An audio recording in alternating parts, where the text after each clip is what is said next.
and God told me to pass this message on. So I'm being obedient and conforming to God's will. And this message is about conforming to God, and how does a non-conformist conform to the will of God?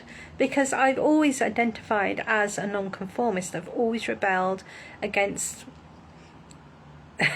anybody who tried to tell me what to do, certainly people in positions of perceived power and things like that. And I've never fitted in. I've never felt like the same as everybody else, which I'm sure a lot of you feel the same way. But then it sounds like a contradiction to say, well, now I'm conforming to the will of God. Now I'm conforming to his commands, his word, his teachings.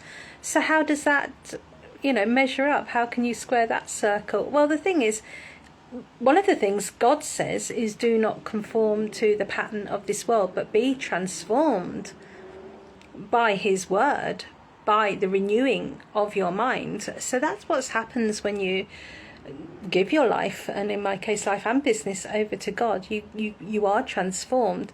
And I'm still actually rebelling against the world, against the ways of the world. So you still get to keep your nature.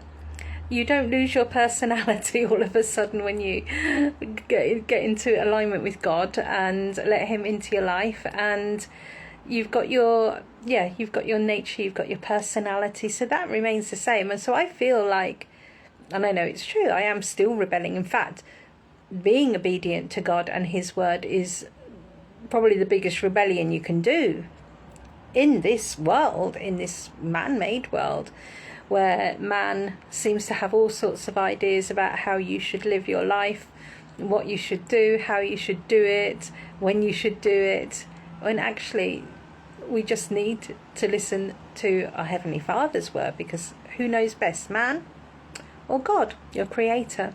So I just wanted to leave that one with you before I head off now. I'm actually, gosh, how many hours now? About 68 hours into a fast that I didn't intend to actually start. Well, I just thought on Thursday evening, I just thought, no, I just won't have any dinner tonight. I'll just have a break. And then the next day came, Friday came around. I thought, I feel fine, I'll just continue this. And then Saturday, all day yesterday, I kind of thought, no, I'll have something to eat yesterday. And I have been having water, obviously, and I've been having bone broth, which is just basically boiling chicken bones with some salt and pepper and a stock cube. And so I've had a couple of bowls of bone broth a day and water. But just that really. So and then it was time for church, and that is quite a lively church that I go to. And I thought, do I need some calories or something before I go to church to keep me going? I don't want to kind of suddenly start feeling faint through not eating halfway through the service. But no, I just feel fine. So I'm back home now. I think I could keep going. And in fact, I've done one 72-hour fast before, but there was a build up to that. I had I had planned it, and I had tapered my food intake around that prior to fasting. But this time I just kind of went straight in without planning it. So I'm guessing God was behind that decision in some respects. And so it's Sunday.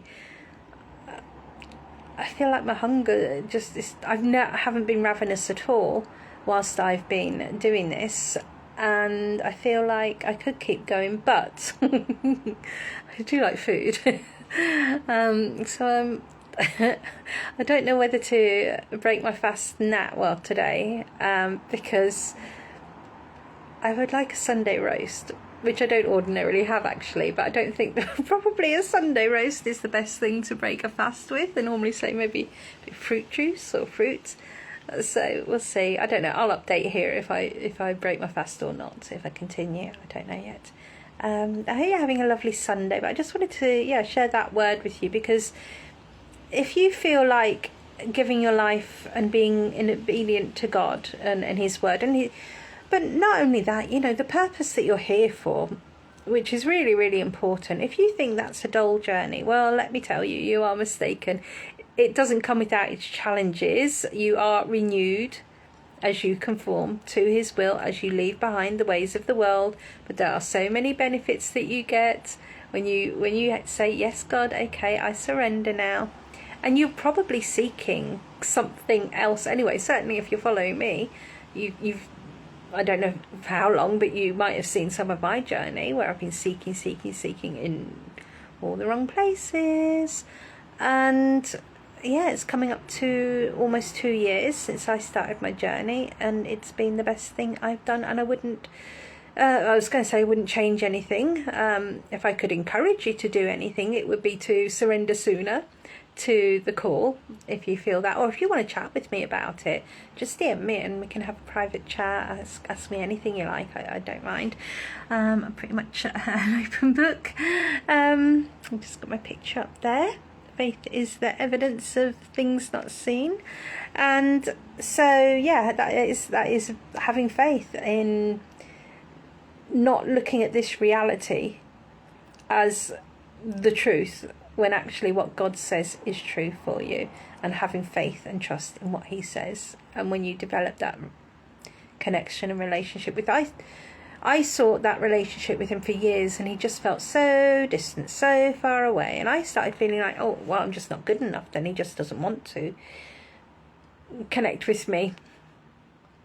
But that it was wrong, because I had let all these New Age stuff, all this tarot, magic, witchcraft, paganism, Wiccan, oh God, all this occult stuff get in the way in my search, which was absolutely of the devil. And that is why God felt so far away, because there was something in the way. So if I could also encourage you to let go of any of that stuff, that would be a big advantage to you in your walk with God. And as I say, if you've got any questions or comments, let me know. And if you want to work with me one-to-one, we can always do that. My door's always open there. Of course, if we're aligned and I believe I can help you, that's we'll have a chat and check that out. And if you're just wanting to get on the path with your purpose and let go of the things that bind you, the things that hold you back, the doubts, the fears, the worries, the not feeling good enough, but feeling that potential inside of you, because God doesn't give you anything that you're not capable of doing. He provides the way. So your calling is real, your purpose is real. It's not a made up thing that you've come up with.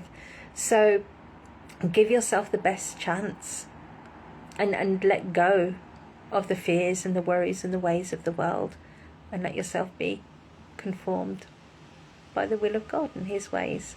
So I'll leave that on that note, but I am wishing you a beautiful Sunday and an amazing week ahead. I hope everything goes in the right direction for you, and as I say, do reach out at any time at all. I'll catch you soon. Bye for now.